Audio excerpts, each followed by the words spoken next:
to survive unless we get a little crazy.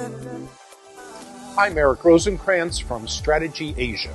Hi, I'm Michael Waitze from Michael Talks Tech. Welcome to Asia Trend Report, produced by Metaliq Media.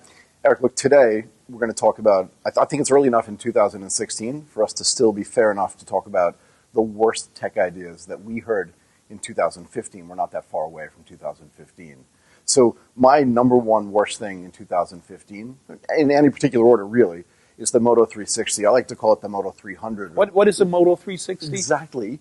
It's a watch, so it's a smart watch per se, but it's kind of dumb because it's round. Even your watch is square. Well, square, yeah. You got all good watches are square. People can argue about that. But this one is so bad that, like, down at the bottom, there's like a little smiley face cut out because that's where all the tech is in the watch. This is the dumbest idea, not just from a tech perspective, but from a design perspective. How could you possibly compete against the Apple Watch, which is at least the right shape? What do you think? Okay, so you say that's the worst tech idea because it can't compete with the Apple iWatch. Oh, where are we going? Okay, because I think one of the worst tech ideas of last year is the Apple iWatch. Tell me why, though. Okay, First of all, it's not the iWatch. It's the Apple Watch. But fair enough. No, all of these every one of them. Because they don't work unless you carry your phone with you. So what's the point of looking at your watch when you've got your phone right there? So answer this for me. You have a watch, yeah? What's the one thing you use for all the time? Today, people don't use watches to tell the time. But what do you use yours for? I don't use it for anything. It's decoration. It's jewelry. It's style. It's style. So tell me about why an Apple Watch is a good idea if it's a black screen with nothing on it. And sometimes you ever see people do this? Wait, like this. They turn it because that's supposed to turn it on. Yeah, and what happens? It doesn't, though. Sometimes you got to turn it again. I've been with so many people. I sit there for 2 hours. You have lunch with them. They're wearing one of these watches, and they never look at it. I don't get it. I'm sorry. I have every other Apple product. I've had every iPhone. I've had every iPod. I have the iPod mini, the iPod Nano, the iPod with a camera on it, the iPod without a camera. I've got 6 or 7 iMacs in my house. I have every Apple product. I don't have a watch. Because it doesn't add any value I don't think it's a great idea. To the phone. I don't think it's a great idea. You pointed out, you have a watch today for style. You have no style because you don't wear a watch, right? So, but I have no style anyway. Yeah, that's the point I'm making. The people who are wearing these iWatches are because they think it's nerd style. They're not using them. They think it's cool for them to walk around with this watch. You know what? It's not. And I guarantee you in a year, nobody's going to be wearing them. I think it's a really bad idea if you and I both agree. Well, I'm sure that our next 2 worst tech ideas we're not going to agree on. You don't know. So my next tech idea goes back to one of your best ideas from last year. Let's just say your biggest idea. And I'm sorry to do this to you. No, go ahead. Go ahead. Let me have it. But Bitcoin. So we talked a lot about Bitcoin and the blockchain the last time you and I met, and you thought it was a big idea and virtual currencies and all this other garbage, right? But Mike Hearn, who's been a developer for Bitcoin for the past 5 years, wrote an article on Medium at the end of last year, beginning of this year, just saying the whole thing's over. He calls it like a major fail. And the major fail is because the tech, right, not the consumer side, but the tech side has just failed. And also because it has now been politicized internally. And the people that are developing it are now arguing with each other. Whenever that happens, it's over. So something's going to have to change. I don't think virtual currencies are going to go away, but Bitcoin itself, fail. So one of your worst ideas for 2015 is Bitcoin. And you're criticizing me because I said it was one of the best ideas. You said it was one of the biggest ideas. Let's be fair. Now, to our viewing audience, we did not rehearse this. No. I agree. Bitcoin is one of the worst ideas of last year. But let me say why I don't think this is contradictory or self-contradictory. Okay, fair enough. What I said in the last episode was that the idea of a financial currency was a brilliant idea. Yeah, fair. And I specifically said I didn't know if Bitcoin was going to be the one that would make it. Okay. And I agree with you, they're not. They're not, though, They have too many problems, too many tech problems. But this doesn't say that the idea of a financial currency separate from the dollar or the baht or the Singapore dollar or the euro, that is still a great idea, and that is a big idea. And I guarantee you in 5 years, none of us will be wearing iWatches, but we'll all be using some form of electronic currency. Well, what do you think, though? So the thing about Bitcoin, it's been like a cryptocurrency. In other words, that it's been based on this non-centralized kind of, we don't know who developed this tech kind of thing. Satoshi Nakamura, What? who Satoshi ended up being Nakamura- some Australian guy, right? It's a maybe, right? No Well, one who do knows you- and yeah. nobody cares anymore. But the point is, who's going to develop it? In other words, is Goldman Sachs going to get together with Deutsche Bank, going to get together with UBS, going to get together with Morgan Stanley and say, this is a great idea, but we need to run this thing? No, wait a minute. So how do you think that's going to work? I just watched this movie called The Big Short.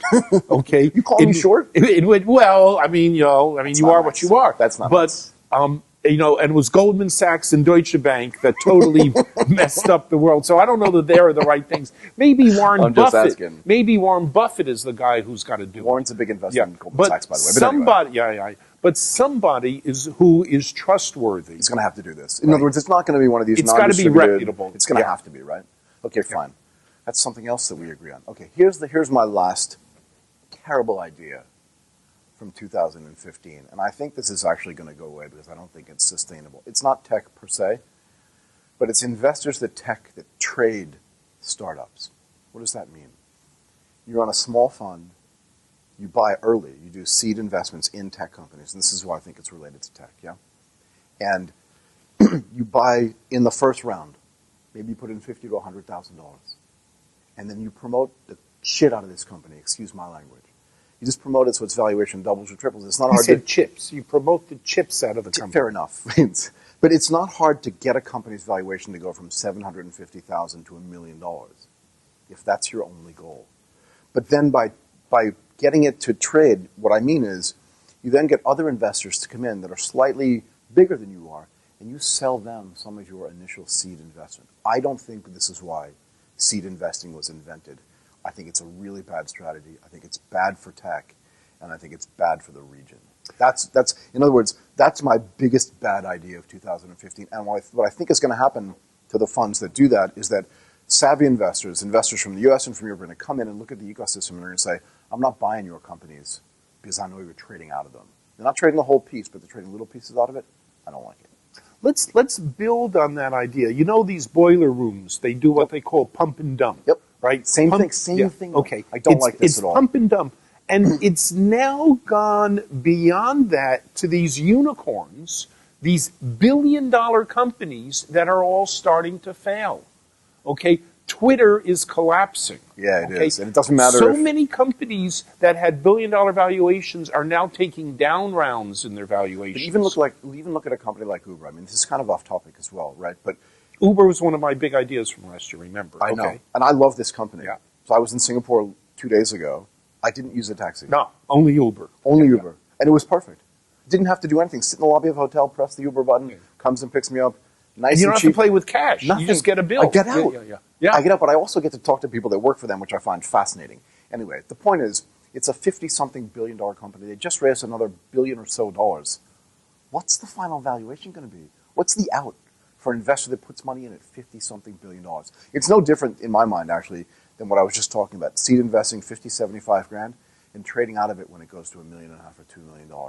I don't like it. Yeah, that's the point I'm trying to make. I know, is I agree. Too many valuations are too rich today, whether they're Uber unicorns or Airbnbs or whether there's some startups. People are investing, taking the valuations, exiting, and then dumping it on somebody else dumping it on somebody else. who potentially is not as smart, as savvy, or as sophisticated as they are. I don't like this at all. Okay. My worst idea is not as sophisticated or as intellectual as that, and is a product that was launched last year and was an amazing success. Tell me. But you still think it's a bad idea? And I think it will be proven to be a bad idea strategically. And it's actually several products. It's the iPhone 6 and the Samsung Galaxy S6. S6. Why? Both of which were big winners. Massive. Okay. So why is that a bad So idea? have you read the newspapers lately? What's happening to Apple and Samsung stock? They're collapsing. Samsung's been collapsing. They have had like 12 quarters of declining sales. So But but Samsung and Apple, different stories. Yeah, I know. Different But stories, yeah. particularly recently, Samsung is getting bad news. Apple is getting bad news because everybody who owns or wants to own one of these big smartphones has one. So here's the thing. Okay, This is let releasing- me finish. Let me finish. Let me just say one Okay, thing. go Sorry. on. You can interrupt. It's me, you know, I got to yeah, do this. yeah. Apple just reported record earnings. Okay, sold 75 million iPhones in the last quarter. They sold the most phones. They had the largest profit of any publicly traded company ever, and the highest revenue of any publicly traded company. Not to mention they've got 35 to 40% margins as well. That's not bad news, but I know where you're going with this. But the one. So where am I going? So the one thing that Tim Cook said on the earnings call was this, and that was probably not going to grow that much anymore in the iPhone space because kind of everyone that wants one has one, And the stock went down. and the stock got killed. Stock got killed. Because exactly what Tim said, everybody who has one of the big expensive $600 smartphones has one. And that's why I put the Galaxy S6 Same thing. into the same thing. The future of the smartphone market is the $100 smartphone. Well, look at what Apple just did. They just announced, there's the rumor that they're going to announce the 5 SE, the 5 Special Edition, which is going to go back to the 4-inch screen because it's the only place there's going to be growth. Yeah. Yeah, I got it. So, but they have to get the pricing right. I don't know what the pricing is going to be. It's not going to be $100. But it's got to be $100. That's the price point. It's not going to Okay, happen. how do you get that to the farmer in India? How do you get that to the retail guy in Bangladesh? It's only He Android. can't afford that. It's only Android. Okay. Yeah. So to me, we're going to look back at those launches of the iPhone 6 and the Galaxy S6 in the future and say, these guys missed it strategically. They were doing one thing. They were doing the same thing they had always done, and they needed to pivot and do something else. Yeah, I mean, I'm going to disagree for a second and say Samsung does not know how to innovate from a phone perspective. None of the phones that they've built over time have been any different or innovative. And I'll say to you, from Apple existing has phones. lost that innovation also. I don't think anybody is innovating in the phone business. I don't think they okay. can. I don't think they can. The Apple iPhone what 6, else are you gonna what do? was new there? What else are you going to do? Exactly. Yeah, it's Nothing. done. What else? You can't Yeah. do anything So else. nobody is innovating. They're going to go there. back, like I said, to the 4-inch screen because that's where they see their growth is going to be. Yeah. So it's not about tech innovation anymore. Maybe it's getting the batteries to last longer, but it's how do you deliver the smartphone capabilities at a price point under $100? Yeah, I mean, to me, that's the challenge. I think one of the clear points that we've made actually in this conversation that 2015, from a tech innovation perspective, was really weak. Yeah. Really Yeah. weak. Anyway, Totally agree. thank you very much. Great, Michael. Thank you. Okay, so this was Asia Trend Report. Michael Waitze from Michael Talks Tech. and Eric Rosenkranz from Asia Strategy Strategy Asia. Okay, thank you very much for watching. Thank you.